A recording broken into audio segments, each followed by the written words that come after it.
es la muerte del Señor y la muerte de Esteban.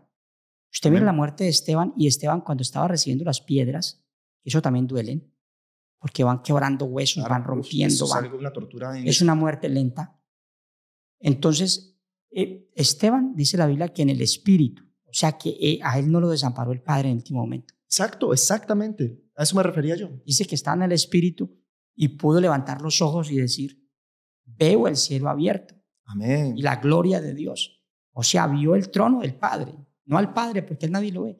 Pero vio dijo, veo la gloria de Dios. O sea, vio esa luz inaccesible a la que nadie puede ver al Padre. Exacto. Pero vio el trono, vio la gloria del Padre allí, Amén. En el trono, y al Hijo. Amén. Dijo, y al Señor a la diestra de Dios. Amén. O sea, vio al Hijo a la diestra. Por eso es que esta doctrina es tan preciosa, Amén. La que predicamos nosotros, porque incluso Esteban da testimonio de que está el Padre en el trono y el Hijo a su diestra. Amén. Y Pablo lo confirma cuando dice que ascendió y se sentó a la diestra del Padre y que además intercede por nosotros ante el Padre. Así es. Entonces, mientras que Esteban, lleno del Espíritu, vio el cielo abierto y vea la gloria de Dios, o sea que él no sintió realmente la muerte. Exacto. ¿Por qué? Porque estaba en el Espíritu, porque el Padre no lo abandonó. Exacto, y el Padre no ha abandonado a los mártires que han muerto por él. Eso hace que esa persona ni siquiera haya sentido esos últimos momentos. Exactamente. No murió suplicando, no me maten, no me tiren piedras, no. Estaban en un estado totalmente... En un estado espiritual. Espiritual total. Por eso hasta ve el cielo abierto. Esa es la explicación por la cual vemos cómo estaba Jesús, el Mesías, el Cristo, el Hijo del Señor. Por nosotros. ¿Por qué él sí estaba tan triste, sufriendo tanto? ¿Por qué él no estaba en un estado como el de Esteban, mirando al cielo feliz? Porque él cargó. Dice la Biblia que el Padre echó sobre él todos nuestros pecados.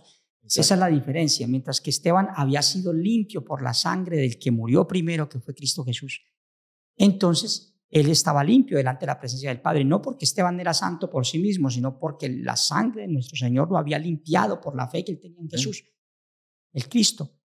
Pero Cristo no. Cristo cargó toda esa mancha, esa maldad de pecado de nosotros.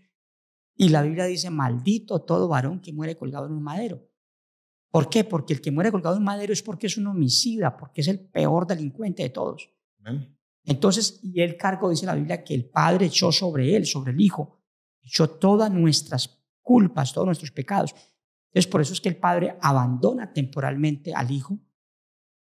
Y como decimos, lo hemos explicado antes, no por eso murió el Hijo, porque fue que el Padre salió de él y quedó muerto el cuerpo, no. Exacto. Cuando él está en la cruz, él dijo, ¿por qué me has desamparado? Pero ya el Padre lo había abandonado.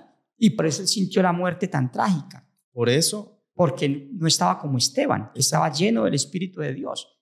Exacto. Al contrario, el Hijo murió fue en soledad, terrible.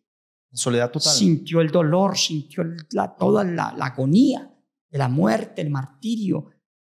Eso fue terrible. De cargar con todos los pecados, no solamente de esa época, sino a nivel histórico de la humanidad. Y la Biblia, la palabra dice que el Padre es santo y no puede habitar donde hay maldad, donde hay pecado. Entonces él cargó el Espíritu, en él todos nuestros pecados.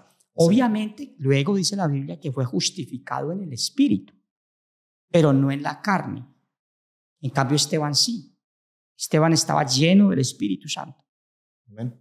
Por eso su reacción fue diferente y podemos decir que Esteban murió gozoso, mientras que Cristo dijo, ¿por qué me has desamparado? O sea, sintió toda la agonía y la soledad. Así es, porque los mártires actuales contamos con la ventaja y con la bendición de que no morimos abandonados por el Padre. Morimos acompañados por gracias al Hijo, pagó por nuestros pecados, nos lavó con su sangre. Entonces el Espíritu Santo del Padre puede estar en nosotros, y antes, en ese momento, como Esteban, podemos morir prácticamente bajo una anestesia celestial. Exacto. Y Él nos da fuerza. Morimos con una anestesia celestial. Él nos da fuerza para lograr. Al punto de que allí hace una aclaración también o un par de aclaraciones Esteban. Y es primero que ve la gloria de Dios, al Padre, su gloria, no al Padre porque no lo puede ver nadie, pero sí vio la gloria de Dios. Y al Hijo que estaba a la diestra. O sea, como diciendo, y no vio al Espíritu Santo, no vio a la tercera persona, porque no hay tres. Sino el Padre, el único Dios, y el Hijo que está a su diestra, que no es otro Dios porque Él se despojó de ese estatus de Dios. Claro. La doctrina de Cristo la encontramos en todos lados. Ahí. Pero también dijo algo muy bonito que me encanta para las personas que en algún momento van a morir. O sea, conscientes. porque en ese momento Esteban estaba consciente de que ya era su último momento, de que ya estaba muriendo. Y él dice, Señor Jesús, recibe mi espíritu. Pero ¿cuál es la diferencia? Que ellos mueren sin ser abandonados por el Padre. En cambio, Cristo murió siendo abandonado por el Padre. ¿Por qué? Porque era necesario que así fuera. ¿Por qué? Porque cargó con todos nuestros pecados. Era necesario que así fuera. Sí. ¿Eso qué quiere decir? Que Cristo murió y tuvo que pasar ese momento con sus propias fuerzas. En cambio, nosotros con nuestras propias fuerzas no podríamos. Morimos es porque el Señor nos da fuerzas. A eso es lo que Cristo le temía. Tanto morir en esa circunstancia de abandono total. Como si fuera el peor del mundo. Por eso, O sea, murió como el pecador. Así es, y por eso la muerte... Pero bajo la tortura del látigo romano y peor, le hicieron los peores oprobios. Y es por eso que ninguna muerte de ningún mártir nunca se va a comparar a la muerte de Jesús, a la muerte que Jesús tuvo.